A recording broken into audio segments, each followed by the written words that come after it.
Ito na yung nakuha naming ube galing sa garden. Kita niyo yan? Kaya sabi ko sa inyo, lahat ng harvest magaganda. Walang harvest na hindi maganda. Basta ikaw nagtanim. Yan. Iubi halaya namin yan. Yan na. Ayun na.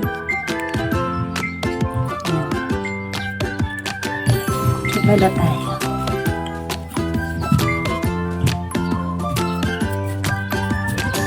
Hindi siya ganun katigasan. Ibig sabihin, may potential pa sanang lumaki to. Pero, yan o, lambot-lambot mo. Okay na din.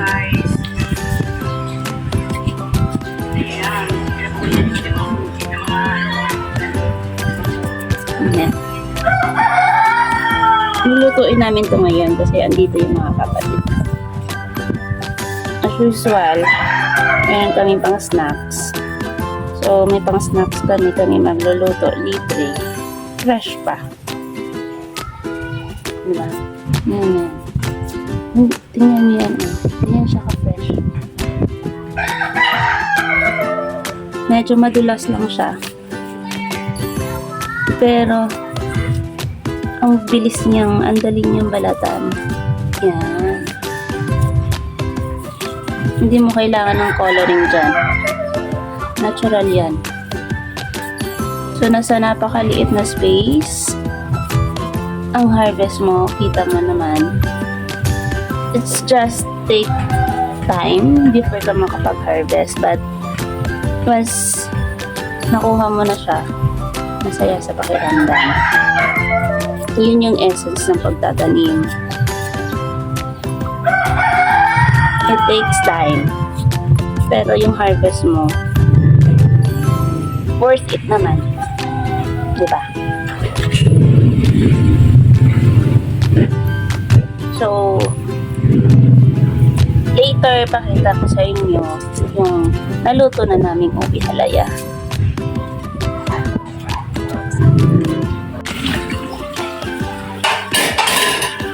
Gasa na natin. Balatan na to eh. Malinis naman siyang balatan. Pero siyempre, ang lawan pa din. Para kami mga lupa-lupa.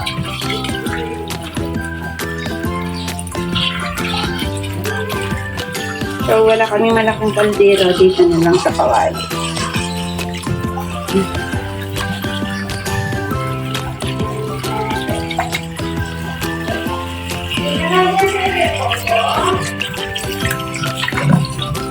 Medyo makati na siya sa kamay.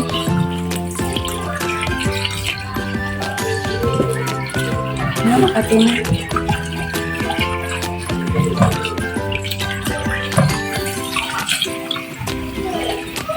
Siguro yung dagdan.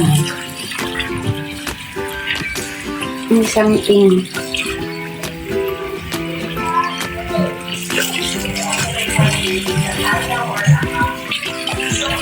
Ito niyo yun, yung ganun kadami. Diba?